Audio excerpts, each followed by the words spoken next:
Personally, it's you want to dictate the terms, you want to fix stuff, and yeah, it sucks. That sucks. All of that does. But I think it's a pretty consistent formula of fans enjoy winning, and so our expectation is that we have to do the work and do the right things for for fans to enjoy the experience. And unfortunately, we didn't do that tonight. So we got to get back to work to give them something to cheer about. The 4th and 1 where Larry Bourne was called for the false start. What was your understanding of what happened there as far as to I combat would penalty? say I would say with the Ravens fans, it maybe got a little muffled with my cadence and the crowd noise. So we kind of talked about that on the sideline after and got that corrected.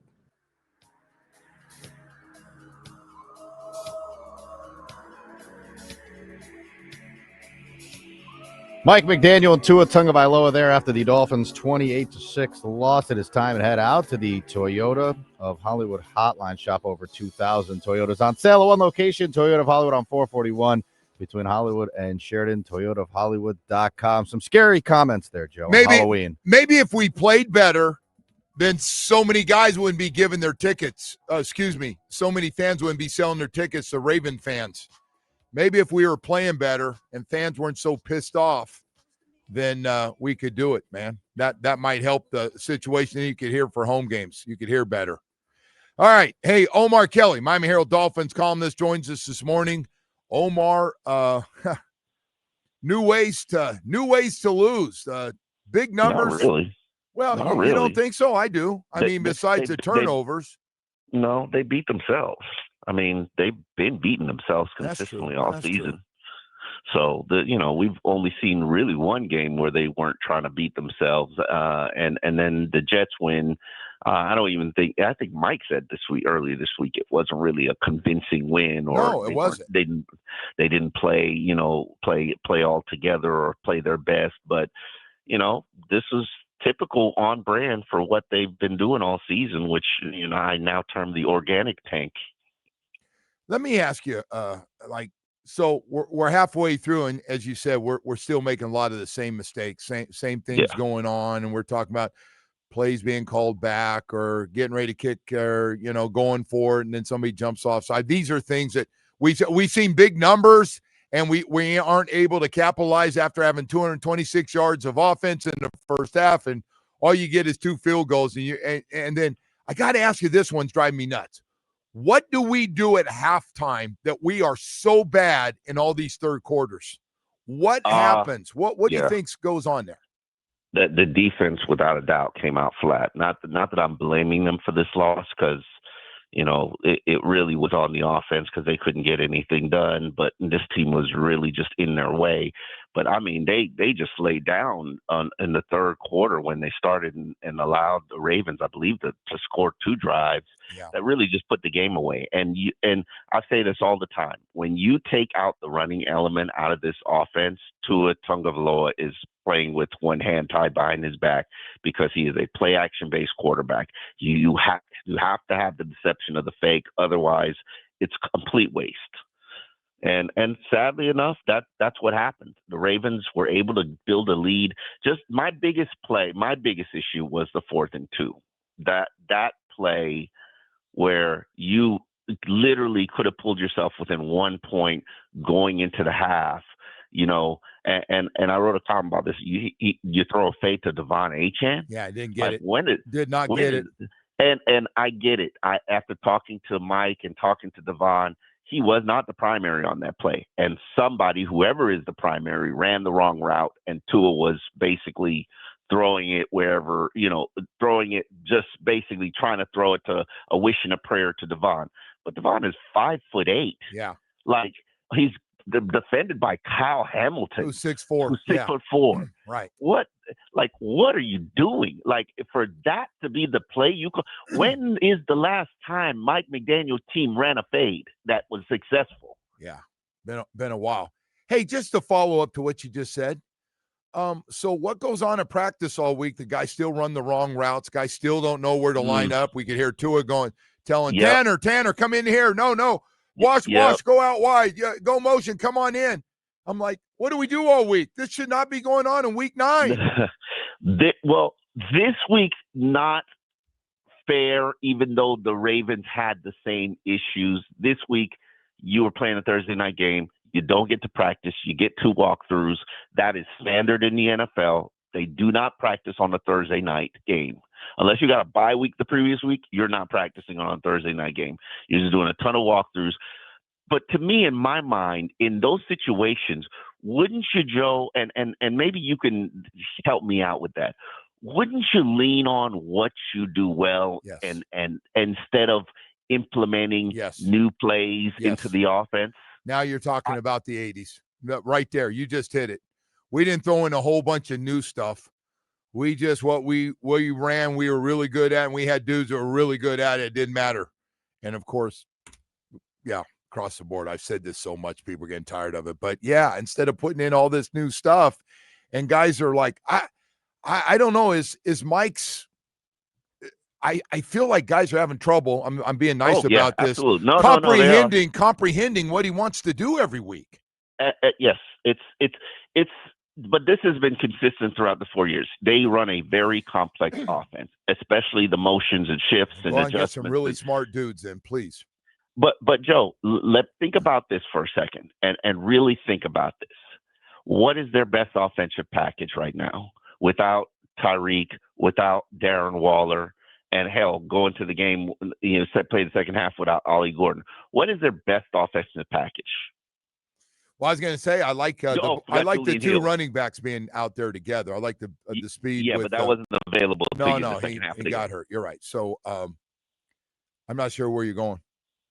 The jumbo package is their best offensive package. 6 offensive linemen. They really can't do anything. Run skill out there, which he was a lot last night. Yeah. The 6 offensive line. So literally, you're saying to the rest of the NFL, or saying to your fan base, or saying to your team, we are better off when we only have 4 options for Tua and an extra protector because we can't protect our quarterback, and we'll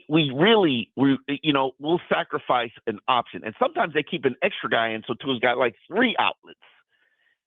They are just a bad team, Joe. So we got limited quarterback. You'd agree with that on things, right? Yeah. No, I mean, you've seen some guys come in town, including the guy last night that danced around in the pocket. I could tell he really didn't want to run, or he could have run for 50 yards. No, he absolutely did not want to run. I don't know if he could run, to be honest with you. He ran once, and it was pretty good. I mean, he never looked like his old self, but he got enough to go. Yeah, I mean, but what game have you ever seen Lamar Jackson run 2.8 yards per carry? Never. I've seen him run 70 yards to fake it, and the X-Man couldn't catch him in Baltimore. That play. Yeah, he was clearly limited by the hamstring injury, and which is fine. A quarterback needs to play injured. And he's a leader of his team. I really think Baltimore's still going to win their division. I know they've got a sucky record, but they play a month without Lamar Jackson. Most teams to play without their starting quarterback would struggle, but I don't even. I think that this team would have beat Miami with Tyler Huntley as a quarterback, and we know exactly who Tyler Huntley is. So that means we know exactly who the Dolphins I didn't really think about it that way, but I get what you're saying. I just so I got to ask you one more, and this is not a big deal. I want to start with this. So there's 1 second left in the half, and they decide, which I have no problem. Let's throw it in the end zone. And he takes a sack. You know why he took a sack? He took a sack because he knew or was afraid. He looked and goes, I can't throw it in the end zone. Why does he not throw it? Even if you're getting pressure, you throw it up high and you throw it early and let your guys get up. The 3 guys running together down the right side of the field, let them go up and get it instead of – because if you're going to do that, I don't want my quarterback taking another sack, just the way he went down. Yeah. I mean, he laid down to take that sack. It didn't – none of it made sense. I I would have to see the coach's film to see if there were any options or outlets or reads or, we know who Tua is. I mean, on the Waddle play that got called back, he threw the ball 45 yards in the air. I think Tua's longest throw would probably be 50. Maybe he could get to 55 if he really stepped into it. He used to. Yeah, I mean, it's I know you defend him, and I'm not sitting here just blaming the guy. I'm not. No, I'm not. We know who he is as a quarterback. We know he's not a strong arm quarterback. We know he's told do not run. Right. Okay, we got some limitations, well, but people will tell you. Yeah. People he can run. Hold on, he can run. What do you mean run? He's not. You know why he slides? He slides because he can't get to 10 yards. He gets to 5 or 6, and he's getting ready to take a hit. And he slides. That's what they want him to do. I agree with you. They do not want him to take a hit. He has been instructed, do not take a hit. I agree. But here's my bigger problem with the offense, and this is the team that Chris Greer built. Yes, you're down Darren Waller. Yes, you're down Julian Hill. Yes, you're down Tyreek Hill. Who's stepping up offensively? How many times can you target Devon Achane? How and it's like a bad habit now. We're like, pressure, Devon out in the flats. Though on the 4th and 2 where they throw a fade to Devon Achane, he ran the ball 3 times. Yeah, I didn't realize that, but okay, yeah. Like why? What do we have no other options? He ran the ball 3 times, and then and that's my problem. Because the primary on this pass that ended up being a fade, he's running the wrong route. So, Joe, let me ask you a question. How many times per game are players lining up wrong Boy, a lot. And players running the wrong route? I don't know about that part, but the first part I can tell by the way he's got his hands rolling, go here, you line up on the other side, you're on the wrong side. Hey, you're not in on this package. You got to drive. Yeah, because Tanner Connor didn't know where to line up. And, what are we doing here? Really, what are we doing? Well, there's nothing offensively that Nick Westbrook-Ikhine. I'm not even sure Tua knows his real name. He probably just knows him as NWI. He has no relationship with this guy. Well, he's got certain guys he's not confident, real comfortable throwing to, and we saw this before, and with different guys that have been here. And out of habit, he goes to certain guys when it doesn't look good, going, well, I know that guy's my best player. I don't care if he's 5'9", 190 pounds. I'm going with that guy. Hey, by the way, before I forget, trade deadline coming up Tuesday.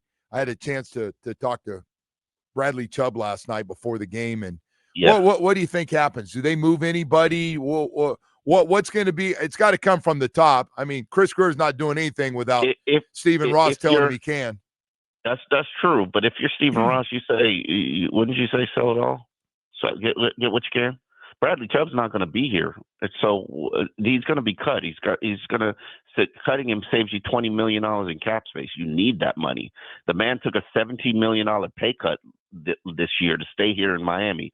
What do you think you're doing him any favors keeping him here? Yeah. Go get something for him. Now, Jalen Phillips is a little bit different situation. If you're not offering a 4th or better, I'm not moving him. Okay. But he's a unrestricted free agent at the end of the season because you're not tagging him, you're not paying him $24 million. No. So if you want him, you could trade him now and re-sign him, if you want. But it's just sell it. It's a bad situation. You should be a seller at this point. The head coach and GM make it the rest of the season? Organically tanking, Joe? Yes. Okay. You might be right. I mean, you what's the point? What am I gonna fire Mike and the team's all of a sudden going to be playing better? So can I just tell you the only problem, they continue to play like this, your fan base, and you're going to be empty. The fan base is gone. The fan base is done. They've been done before. They've been done week 3. Fan base is done. They're not coming back. And I know people will be like, "Oh, Tua shouldn't have said that." But I was a little surprised that the crowd was loud, if not louder, for the Ravens than they were for the Dolphins. But I've been on the road where it's been the opposite situation, and the Dolphins have the home crowd. When have I gone to the Chargers game where the Dolphins didn't have the home crowd?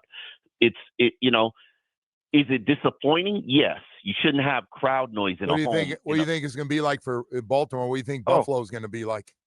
Buffalo, they probably planned that trip for the whole didn't they last year where the Bills They brought a lot of come? fans, man, and the better this team got, they're bringing more. The old fans that left stopped coming. They're coming back again. Going, hell yeah!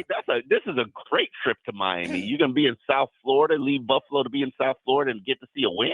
Like, are you kidding me? This has got to be the trip they circled on the Buffalo schedule. Omar, one more question: is Tua back just because of his contract, and next year, no matter who the quarterback is he back as the starting quarterback next year? Absolutely, because you're not going to eat that salary. You're not going to do what you did with Russell by the way, Wilson. I agree. No, I'm with you. You and I, there's not a lot of people with us, but I've been saying the same thing.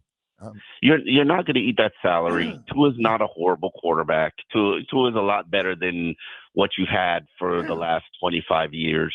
But, right now, and I know everybody's going to put all the blame on Tua. Tua's at fault for everything. But this team is horrible. Tell me one aspect of the team that's good. No, it's not a very good roster. No, it's not a very good roster. It's not. Would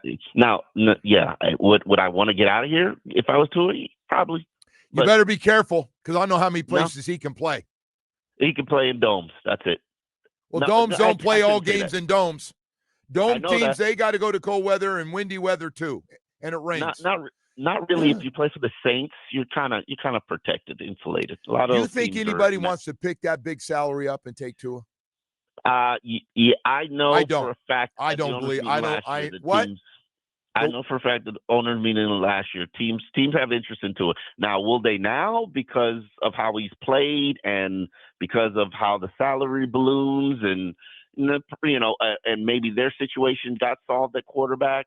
Yeah, but there are teams that were interested. How can you tell me he missed 6 games because of a hip and a concussion that you think teams wanted him to be the quarterback after that, knowing he's one hit away from never getting a chance to play? What is that? A lot of teams had a worse quarterback situation, Joe. But that's a bad one. That's not even physical. That's one hit. That's going to happen. You're going to get hit unless you play the way he's playing now. Getting rid of it quickly. I mean, all right. Anyway, we just disagree. All right. No, he's not a bad quarterback. Nobody's going to sit there and tell you he's a bad quarterback. I didn't say he's bad. I didn't say he's bad. No. Is he the answer? No. But is he a bad quarterback? No. All right. Hey, listen, man, I appreciate it. Thanks, Omar. I kept you way too long, and I know you're working on very little sleep, so thank you. All right. Talk to you later, Joe. Omar Kelly from the Miami Herald. We just disagree on certain things. Atlantic Men's Clinic.